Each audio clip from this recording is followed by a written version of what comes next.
Hello everyone, the Average Gamer here. I don't understand why nobody is playing with Garruk Cursed Huntsman. It protects itself, destroys creatures, draw cards, and even helps you finish the game with the emblem. I made my mission to find a home for him, so let's check it out. This shell right here has put me almost at Mythic right now.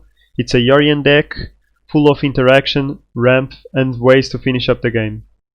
So, for removal we have Bloodchief's Thirst, Heartless Act, Elspeth's Nightmare, and Aggro Mauling, and ways to destroy every permanent in Mythos of Nethroi.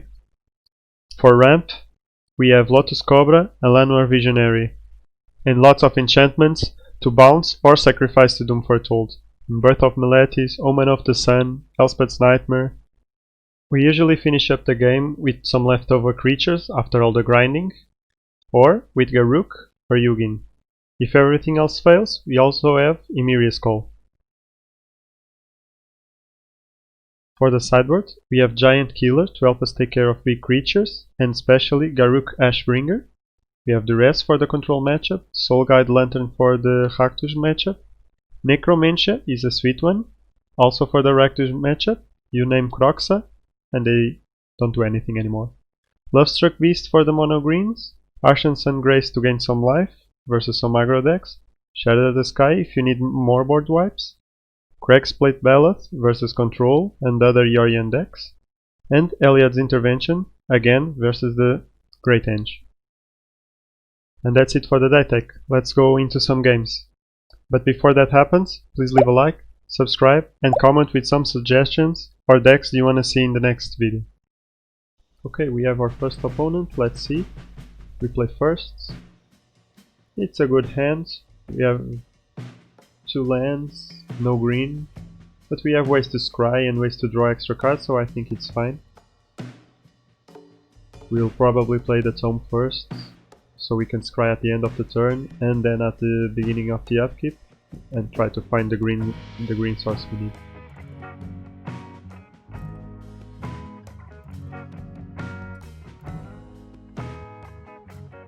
We scry and find it. It's a land, it's good, not green source, but we'll keep on trying to find it, no problem. We interact with the opponent, he's not doing anything, so we can continue.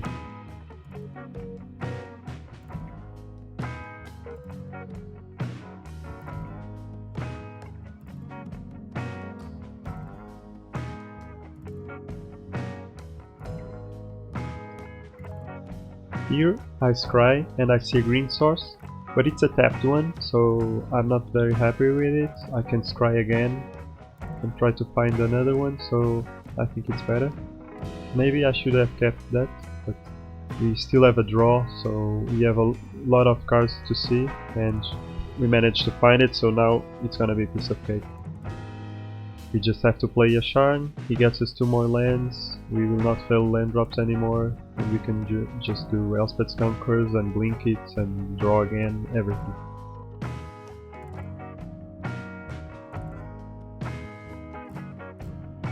There goes part of our value, no problem, we have the Elspeth to deal with it.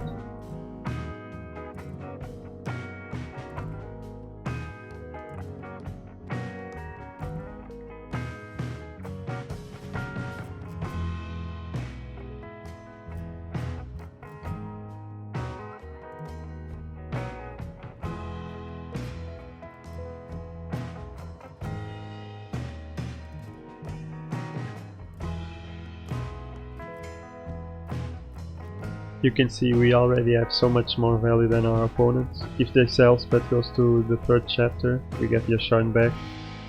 We then can Yorion and get all the lands, all the basic lands out of the deck. We have Emiria's Call to finish it up, and we still have a sweeper and some removal, so it's gonna be easy.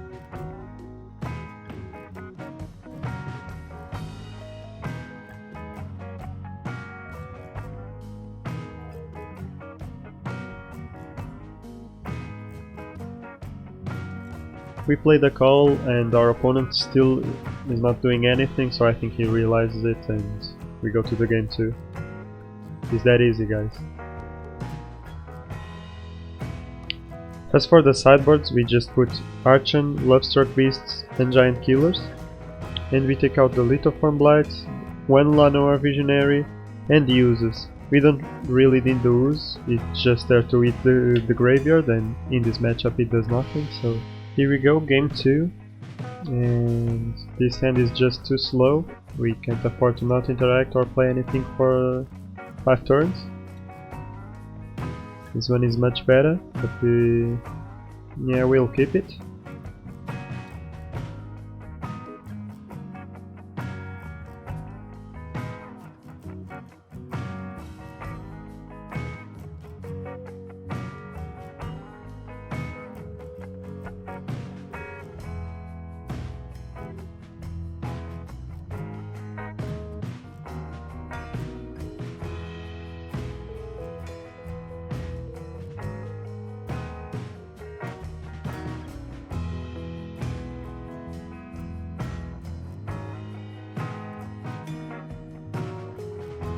The opponent is way ahead, and at this point we just want a sweeper.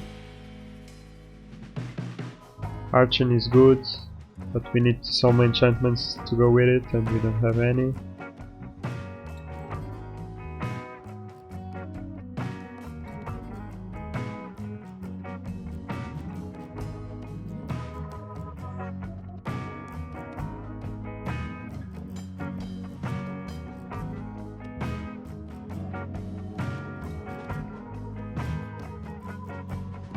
And we are dead anyway. Oh, we did nothing this game, so that was it. Let's go to game 3 and hopefully make something out of it. This first hand, it's not very good. We have 2 lands, they are both tapped, and I don't think it's good enough. So I mulligan, and this one is a little bit better. Not much better, but one of the lands is untapped, so we can just Mind Tome on the second turn and scry, just like we did in the first game. Trying to find all the lands, we just draw the land, so I'm thinking, do I need the Mind Tome now, or do I want to play the tapped land right now? And I think the Mind Tome is better. You can just find me answers for whatever he plays.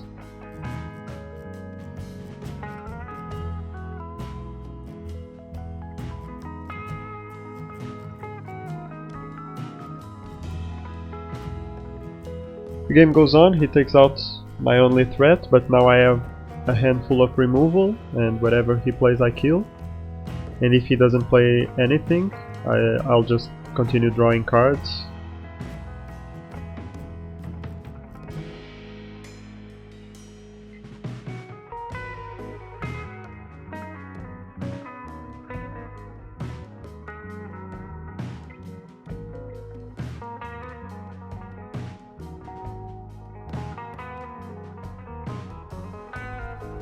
Here we're just gonna play some enchantments, we create some extra value, some defenses. We can get extra value from them later with Doom Foretold or Yorion Sky Nomads. And then we set up for the endgame.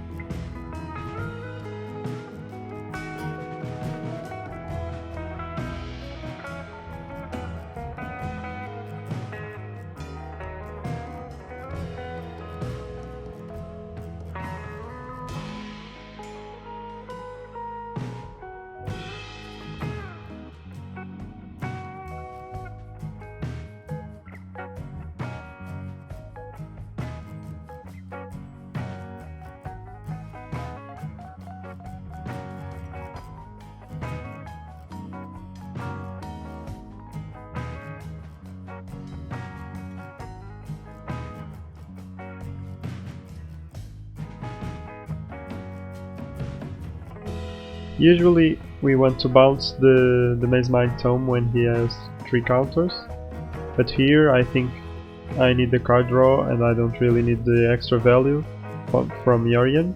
That is not even still in our hands, so it's very late in the game.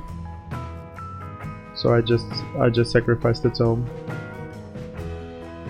I really don't want to fail lane drops. We deal with the Great End with Mythos of Nethroi. It's in the deck just to deal with these pesky permanents. Now we are set up to the end game. We just have to deal with this elephant and we are good to go.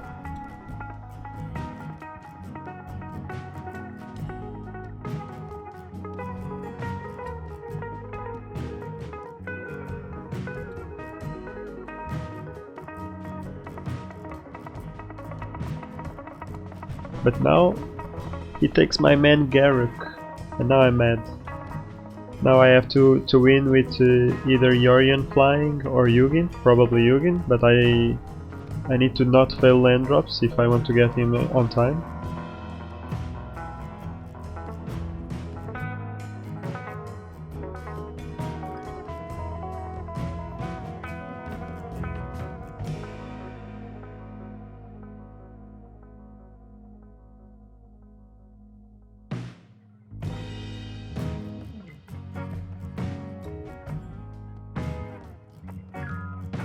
We also set up for a good Yorion with 2 Omen of the Suns in the board. When we bounce it we gain 4 life and do 4 1/1s.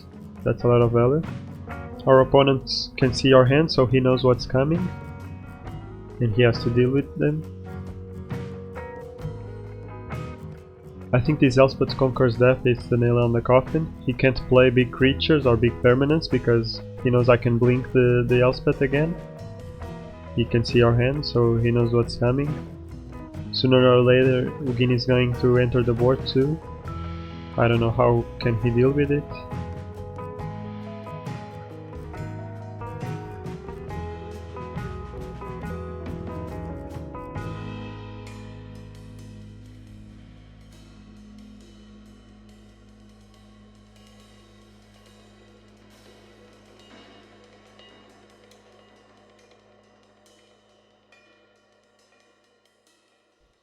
Yeah, he understands now that it's too much value.